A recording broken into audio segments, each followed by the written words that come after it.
Bonjour à tous, donc Julia Guérino, je suis professeur sous octroi au département de génie des systèmes et aujourd'hui je vais essayer de vous présenter, donc j'ai la lourde tâche de présenter le projet de Lisandre qui était en stage avec nous au laboratoire, donc de septembre à février.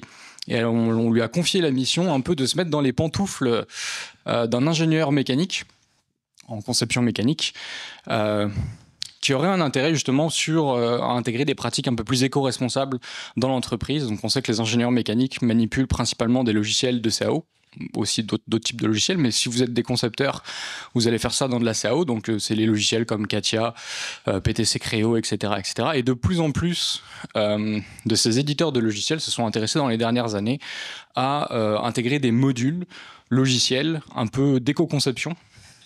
C'est un peu comme ça qu'ils essaient de le présenter, pour essayer d'estimer un peu l'impact des pièces qui sont designées au cours du processus de conception. On a pris l'aéronautique parce que c'est quelque chose qu'on aime bien et qui est un peu sexy, mais sinon en fait ça marcherait très bien aussi pour l'automobile ou d'autres types de produits. La démarche, ça a été de prendre 3 pièces d'exemples d'aéronautique. Alors au début, on ne savait pas trop ce qu'on allait réussir à faire en termes de mesurer comme impact, donc on a choisi 3 pièces différentes.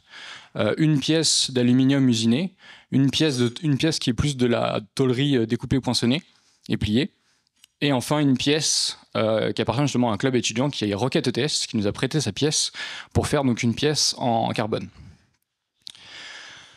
Donc on a pris 3 pièces, donc vous voyez que c'est des matériaux différents, aussi des masses différentes, et on a rentré donc ça dans l'outil Sustainability de SolidWorks, et également Lisandre a rentré ça dans la partie, dans le logiciel CimaPro. Ce qui est intéressant, c'est que déjà, d'une part, quand vous rentrez ça dans Sustainability, l'interface de Sustainability est très jolie, mais ne permet pas nécessairement beaucoup de personnalisation. Donc, par exemple, vous choisissez la méthode, je crois que la méthode est quasiment imposée, c'est nécessairement la méthode Tracy qui est imposée. Et pour ceux qui connaissent la méthode Tracy, vous allez vite vous rendre compte que, en fait, dans la méthode Tracy, en théorie, vous n'avez pas l'énergie totale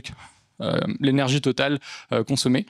Donc pour ça, on a été regarder dans CimaPro, ce qui s'en rapprochait le plus, c'était faire Tracy plus la méthode CED pour essayer de se rapprocher un peu de ce qu'on calculait dans Sustainability. Donc de ce point de vue-là, c'était un peu une boîte noire, on ne savait pas trop ce qu'on calculait parfois. Par contre, les résultats étaient quand même plutôt bons, en tout cas sur les 2 pièces d'aluminium. Quand on parle d'empreinte carbone et d'énergie totale consommée, on est quand même à peu près dans les mêmes ordres de grandeur. Sachant qu'ici, on parlait juste du matériau, on n'a pas intégré la partie manufacturing ou la partie usage, l'usage d'ailleurs qui ne peut pas être simulé dans dans Sustainability, et là, tout ce qui est la partie fin de vie. Donc on s'est vraiment concentré sur la partie sélection des matériaux.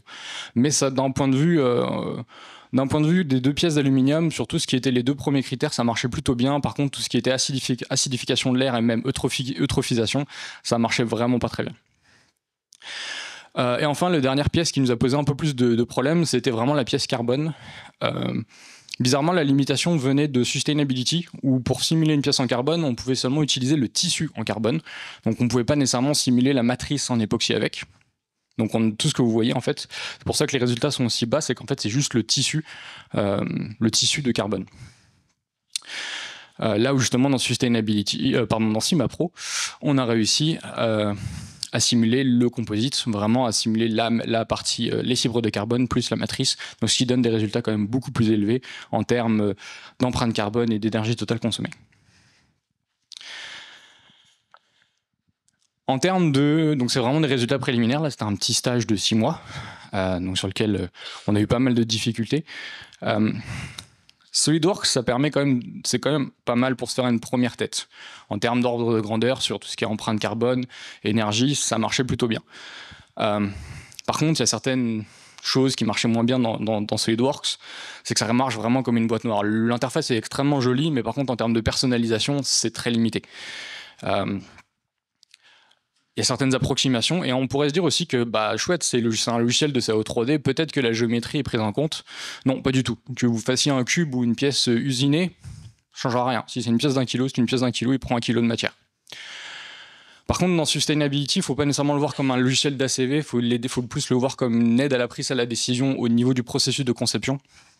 pour essayer de comparer, par exemple, si vous voulez faire des changements au niveau de la matière ou des changements au niveau de la géométrie, par exemple, faire un évinement supplémentaire pour essayer d'alléger la pièce. Donc, il faut plus l'interpréter comme ça. En termes donc, de résultats, c'est vrai que c'est intéressant pour avoir des premiers ordres de grandeur, mais on va s'arrêter là. C'est pas un logiciel d'ACV, il faut vraiment pas le prendre comme ça. Oui, ça calcule 4 paramètres, mais mettez pas ça dans un rapport.